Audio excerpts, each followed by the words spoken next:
Hey guys, welcome to my another video. তো guys, তোমরা কেমন আছো? আশা করি সবাই ভালো আছো। আবার নতুন ভিডিও নিয়ে চলে আসলাম। আমি দেবফ্যান বিপ্লব। সবসময় আমি ফাঁকা মাঠে ভিডিওগুলো করি, কারণ হচ্ছে ফাঁকা মাঠে যে ভিডিও করে যে যে মজাটা আসে, সেটা চার দেওয়ালের মধ্যে যে মজাটা পাওয়া যায় না, সেই মজাটা বাইরে এই ফাঁকা ভিডিওতে ভিডিও করে মজা পাওয়া যায়। এবং আমার 1K সাবস্ক্রাইবার হয়ে গেলে অলরেডি তোমাদের ভালোবাসায় আমি অলরেডি সেট আপ তৈরি করবো। তো আজকে আমি এইটা বিষয় নিয়ে কথা বলবো। আজকে দুটো বিষয় নিয়ে কথা বলবো। সেটা হচ্ছে প্রজাপতি টুর বক্স অফিস 6 দিনের বক্স অফিস কালেকশন কত হয়েছে এবং সেটাকে অরিজিনালভাবে জানানো হয়নি, এবং আমাদের প্রেডিকশনে কত হয়েছে সেটাকে নিয়ে কথা বলবো।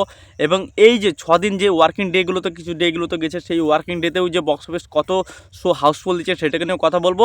এবং প্রজাপতি 2 যে পাবলিকের মধ্যে যে ক্রেজটা এখনও পর্যন্ত তৈরি হয়েছে সেটাকে নিয়ে তো কথাই বলবো। তো ভিডিওটা আমার প্রথম থেকে শেষ পর্যন্ত দেখো। এবং কে বলে বিপ্লবী, কে বলে ডাকাত, এবং সেটাকে নিয়ে তো অলরেডি 2026-এ তো জিদ্দা মুভি নিয়ে আসছে, এবং তার যে মুভি নিয়ে আসছে এবং তার কিন্তু অলরেডি 90% শুটিং হয়ে গেছে। এবং শুটিং হওয়ার পর জিদ্দা কিন্তু মাচা করছে, এবং মাচা করার পর থেকেও কিন্তু জিদ্দাকে অনেকে নোটিশ করেছো কিনা তার ডান হাতে। তো কী নোটিশ করতে বলছি তোমাদেরকে, তো ভিডিওটা শেষ পর্যন্ত দেখো। কে বলে বিপ্লবী, কে বলে ডাকাত, সেই সিনেমাটার শুটিং অলরেডি চলছে, এবং সেটার অলরেডি 90% শুটিং হয়ে গেছে। এবং জিদ্দার বিভিন্ন জায়গায় কিন্তু সেই মাচাও করছে। এই আপাতত এই কিছু 3 জায়গার মাচা করেছে, এবং বিভিন্ন জায়গায় 3 জায়গায় মাচা করার পর থেকেই জিদ্দার মধ্যে একটা তার ডান হাতে নোটিশ করেছো কিনা তোমরা জানি না, ডান হাতে কিন্তু এই যে আমার ভিডিওটা সাইডে দেখো, তোমার মতো গুন্ডাদের বাপ আমি।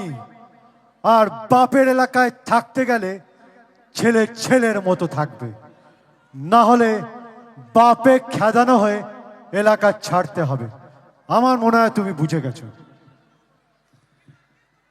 এই যে ভিডিওতে তোমরা দেখতে পারলে যে জিদ্দার ডান হাতে কিন্তু ব্যান্ডেজ করা, এবং এই ব্যান্ডেজটা কিসের জন্য হয়েছে এই ব্যান্ডেজটা আমি বলে দিচ্ছি। এই ব্যান্ডেজটা কিন্তু জিদ্দার কোনো অ্যাকশন দৃশ্য শ্যুট করার সময় এই আর কি তার হাতে চোট পায়, এবং সেই চোট লাগার কারণে এখন আপাতত শুটিংটা বন্ধ আছে। এবং 90% আর কেউ 90% শুটিং অলরেডি কমপ্লিট হয়ে গেছে। জিদ্দা নিজের মুখে বলছে যে আমি যে কে বলে বিপ্লবী, কে বলে ডাকাত, এই সিনেমা তোমরা কি টিজার দেখেছো, এবং সেরকম জিজ্ঞাসা করে। এবং সে বলেছে আমি এই সিনেমা শুটিং করার সময় আমার হাতে ইনজুরি হয়েছে এবং লেগেছে আমাকে, এবং অলরেডি আর 6-7 দিন আমার শুটিং বাকি আছে। তাহলে 6-7 দিন শুটিং হয়ে গেলে অলরেডি এই সিনেমার শুটিং শেষ হয়ে যাবে।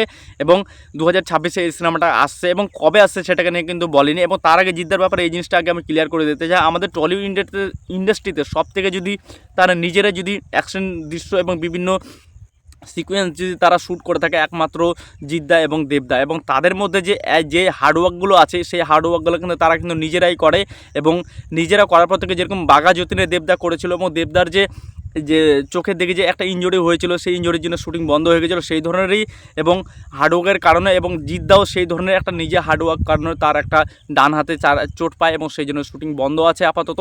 এবং এই যে আর 10-12 দিন হলে তার শুটিং নাকি আর অলরেডি কমপ্লিট হয়ে যাবে। তো জিদ্দা যে আমাদের জন্য যে এত কিছু দেওয়ার চেষ্টা করছে, এবং টলিউড ইন্ডাস্ট্রিতে এত দুজন সব থেকে দুজন স্টার আছে, তারা যে এত কিছু আমাদের দেওয়ার চেষ্টা করছে, আমরা চাইবো যে তাদের সিনেমা খুব ভালো চলুক। এবং কে বলে বিপ্লবী, কে বলে ডাকাত, এই সিনেমাটাকে নিয়ে আমি অনেক এক্সাইটেড। এবং এই সিনেমাটা যে কী ধরনের অ্যাকশন হতে যাচ্ছে সেটা তো আমরা অলরেডি টিজারে দেখে বুঝতে পেরে গেছি যে, এবং জিদ্দার যে লুক, জিদ্দার যে আলাদা একটা অরা, সেটা আমরা সবসময় আমরা দেখেছি। এবং এই যে কে বলে বিপ্লবী, কে বলে ডাকাত, এই ধরনের সিনেমা আমরা তাকে দেখতে পাচ্ছি। এবং এই ধরনের লুকে ফার্স্ট অফ অল যে জিনিসটা হচ্ছে সেটা হচ্ছে এই ধরনের লুকে আমরা প্রথমবার জিদ্দাকে দেখছি, এবং এই প্রথমবারই জিদ্দা পুরো বাজিমাত করবে এবং বক্স অফিসে ভালো রান করবে। অলরেডি প্রজাপতি 2 তার বক্স অফিস কালেকশন কত হয়েছে, 6 দিনের বক্স অফিস কালেকশন অলরেডি 5 কোটির উপরে চলে গেছে বক্স অফিস কালেকশন। কেন বলছি, যে কটা শো আর কি দিন গেছে, সেই কটা দিনে কিন্তু 100+ শো হাউসফুল গেছে। এবং গতকালকে যেটা ওয়ার্কিং ডে ছিল অলরেডি, সেখানে কিন্তু 7 আর কি 70টা প্লাস হল হাউসফুল শো দিয়েছে। এবং বিভিন্ন জায়গায় যে এখনও পর্যন্ত হাউসফুল শোগুলো চলছে, এবং অনেকে বলছে যে নাকি এখন ড্রপ করেছে, কোনো ড্রপ করেনি। সবসময় যে একই ব্যবসা করবে এটা কোনো মানে নেই। এই সিনেমাটা যে ব্যবসা করছে আপাতত পর্যন্ত, যে কটা 25শে ডিসেম্বর থেকে যেগুলো শো হাউসফুল হচ্ছে, 200, 250, 300 এবং 150 এই ধরনের শো খালি হাউসফুলে গেছে।